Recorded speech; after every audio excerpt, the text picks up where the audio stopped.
Good morning students. Class 1 geography. आज हम नया लेसन स्टार्ट करें। हमारा फर्स्ट बुक का है ये,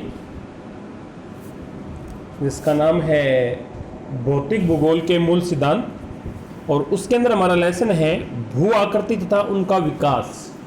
भू आकृति यानी कि पृथ्वी के पृष्ठीय भाग पर बनी हुई आकृतियां, इन्हें हम भू आकृति कहते हैं।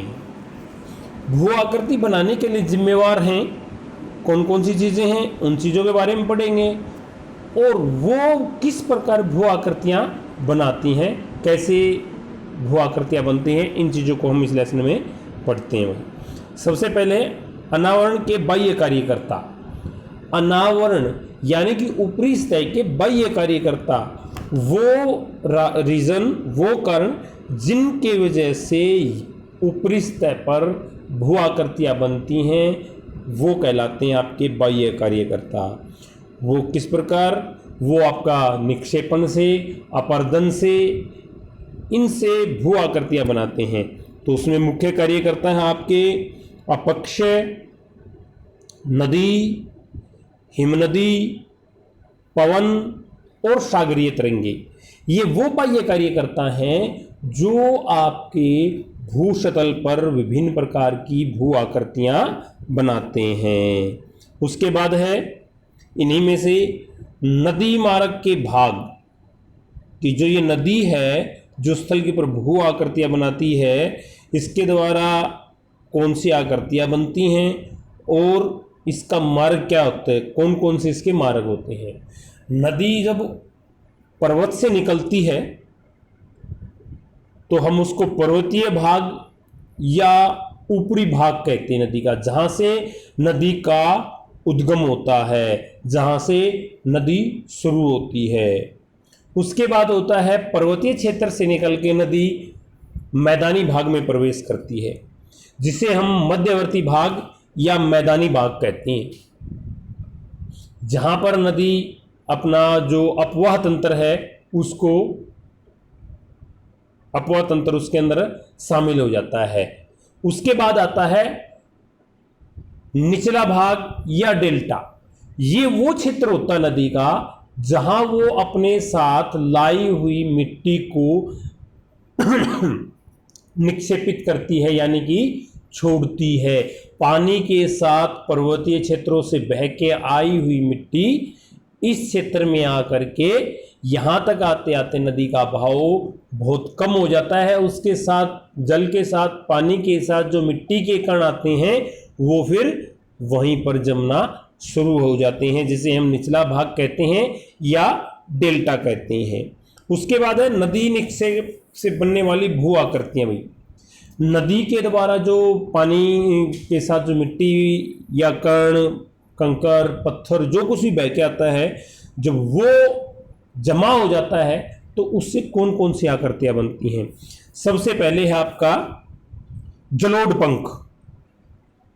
जब नदी पर्वत से उतर करके सीधे मैदान में जाती है तो वहां एकदम उसका बहाव बहुत धीमा हो जाता है। जो ऊपरी पर्वतीय क्षेत्र था, ऊपरी क्षेत्र था उसका, वहां से लाई गई मिट्टी या पत्थरों को जब वो जमा करती है तो वो आपका जलोढ़ पंख कहलाता है।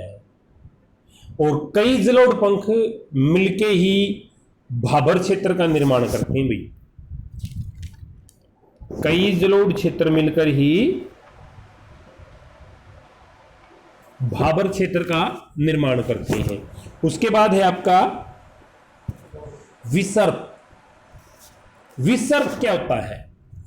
जब नदी बहती हुई अपने किनारों के साथ अपर्दन और निक्षेपण, एक तरफ से तो वो अपर्दन करे, एक तरफ निक्षेपण करे। ऐसा होता है कि नदी जब बह रही होती है तो छोटे मोटे जो घुमाव की जगह होते हैं वहां पर एक किनारे पे नदी का बहाव तेज होता है और दूसरे किनारे पर थोड़ा धीमा हो जाता है। जिसपे तेज होता है वहां तो नदी करेगी अपर्दन, जिस तरफ तेज होता है, और जिस तरफ धीमा होता है उस तरफ वो निक्षेपण करेगी। तो वो कहलाएगा आपका विसर्प इन भू आकृति के बारे में हम आगे भी पढ़ेंगे, एक बार थोड़ा सा संक्षेप में पढ़ लेते हैं यहाँ पर बस। उसके बाद है आपका गोखरू झील। गोखरू झील गाय के खुर के समान की आकृति की झील। ऐसा नहीं कि छोटी से, जैसे जितना बड़ा गाय का खुर होता है नहीं, उसी प्रकार की आकृति की झील। ये कब बनती है? जब नदी बहती हुई बिल्कुल नजदीक दो मुड़ाव पे आ जाती है, दो घुमाव बन जाते हैं रास्ते में, और फिर बाढ़ आती है, तो उन दोनों घुमाव को छोड़ करके नदी अपना पुराना रास्ता, सीधा रास्ता है, वो पकड़ लेती है, और जो क्षेत्र घुमाव वाला था वहां पानी इकट्ठा हो जाता है, तो वो बन जाता है गोखरू झील। ठीक है भाई। उसके बाद है आपका बाढ़ के मैदान। जब नदी के अंदर पानी की मात्रा अधिक हो जाती है बारिश की वजह से या किसी और वजह से, तो वो अपने साथ पर्वतीय क्षेत्र से मिट्टी बहा के लाती है, प्लस उसके अंदर पानी बढ़ जाता है। पानी बढ़ने की वजह से वो उसका जो रेगुलर रास्ता होता है उन किनारों से फैल जाती है, बढ़ जाती है, तो वो कहला। और ऊपर के मैदान, पहाड़ी क्षेत्रों से लाई गई मिट्टी उस क्षेत्र में जितना किनारों पे फैल गई है वहां निक्षेपित हो जाती है। उस क्षेत्र को हम कहते हैं बाढ़ के मैदान। उसके बाद है आपका डेल्टा। डेल्टा के बारे में हमने पढ़ा था थोड़ा सा अभी पीछे, हमने कहा था नदी का निचला भाग, जहां आकर के नदी समुद्र में मिलती है, जहां आकर के नदी का भाव बिल्कुल धीमा हो जाता है, अपने साथ लाए गए मिट्टी के कणों को जहां वो जमाना शुरू कर देती है, छोड़ना शुरू कर देता पानी, वो कहलाता है आपका डेल्टा क्षेत्र। उसके बाद आपका दूसरा ये था दूसरा कार्यकर्ता है हिम नदी। हिम नदी किसे कहते हैं? सबसे पहले तो यही क्वेश्चन है भाई। हिम नदी हम कहते हैं जब बर्फ के हिमपिंड खिसकने लग जाते हैं। ये नहीं कि हमेशा बहती रहती, नहीं, जब आप इसको हिमखंड जब ऊपर से नीचे की तरफ खिसकने लग जाते हैं तो हम उसको हिमनद कहते हैं। ये आकार और क्षेत्रफल के आधार पर दो प्रकार की होती हैं, एक तो घाटी हिमनदी और दूसरी महाद्वीपीय हिमनदी। हिमनदी अपर्दन करती है, उससे निम्न क्रियाएं होती हैं। एक तो है आपका उखाड़ना, गड्ढे बनाना, पीसना, चिकनाना। सबसे पहले उखाड़ना भाई। जब बर्फ का एक बड़ा टुकड़ा खिसक के चलता है जिससे हिमनद बनती है, तो उसके रास्ते में आने वाले छोटी मोटी चट्टानों को वो अपने साथ उखाड़ ले जाती है, जिसे हम उखाड़ना कहते हैं। अब इसी उखाड़ने से जब कोई बड़ी चट्टान एक छोटी चट्टान को जब हिमनद ने खिसकाया और वो चट्टान खिसक करके किसी बड़ी चट्टान के साथ टकराती है, तो वो उस बड़ी चट्टान को भी अपनी जगह से खिसका देती है। जब वो बड़ी चट्टान अपनी जगह छोड़ती है तो वहां बन जाता है गड्ढा, उसको हम कहते हैं गड्ढे बनाना। फिर आता है कि जब एक चट्टान निकली और एक भारी चट्टान निकल के आ रही, तो वो अपने रास्ते में आने वाली छोटी चट्टानों को तोड़ती हुई चलेगी, जिसे हम कहते हैं पीसना।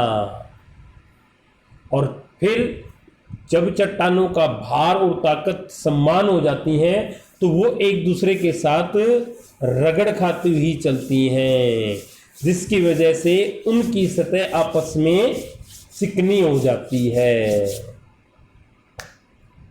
ठीक है भाई। इसके बाद हिमनद से बनने वाली भू आकृतियां हिमागार, श्रृंग, कौल, यू आकार की घाटी और लटकती घाटी। हिमनदी के द्वारा निक्षेप भी होता है, जिसकी वजह से पार्श्व हिमोड, मध्यवर्ती हिमोड व अंतिम हिमोड व स्थल हिमोड जैसे टीले या निक्षेप बनते हैं। ये 4 प्रकार के होते हैं। उसके बाद रह गया तीसरा बाह्य कार्यकर्ता वायु द्वारा पर्दन। वायु अपर्दन निम्नलिखित कुछ क्रियाएं हैं, जैसे नीचे का कटाव, नालीदार कटाव, खुरचना या चिकनाना। ये वायु के द्वारा की जाने वाली प्रक्रियाएं हैं और इससे बनने वाली वायु अपर्दन से अपवहन, अपघर्षण तथा संघ घर्षण महत्व हैं। वायु अपर्दन से छत्रक, यारडोंग, यूजेन, पुल, इसेलबर्ग बनते हैं। ये भू आकृतियां बनती है। और वायु निक्षेप से लंबे बालू का स्तूप, आड़े बालू का स्तूप, बरखाना टीले, ये स्थल आकृतियां वायु निक्षेपण से बनती है। हमने देखा ना, वायु अपर्दन और निक्षेपण से अलग अलग भू आकृतियां बनती हैं। उसके बाद रहेगा सागरीय तरंगे। सागरीय तरंगों का कार्य तटों को तक सीमित होता है। यह अपर्दन जलदाब क्रिया या अपघर्षण घुलन क्रिया द्वारा, जिसे हम रासायनिक क्रिया भी कहते हैं, उसके द्वारा होता है। लहरों के अपर्दन से खाड़ियां, मृग, गुफाएं, वात, छिंदरा तथा स्टैक बनते हैं। लहरों द्वारा निक्षेप से पुलीन, रोधिकाएं, लैगून तथा स्पिट बनते हैं। कल नेक्स्ट वीडियो में जो हम इसके सभी भू आकृतियों के बारे में विस्तार से पढ़ेंगे। आज के लिए इतना ही। Thank you. आपका दिन, धन्यवाद। आपका दिन शुभ हो।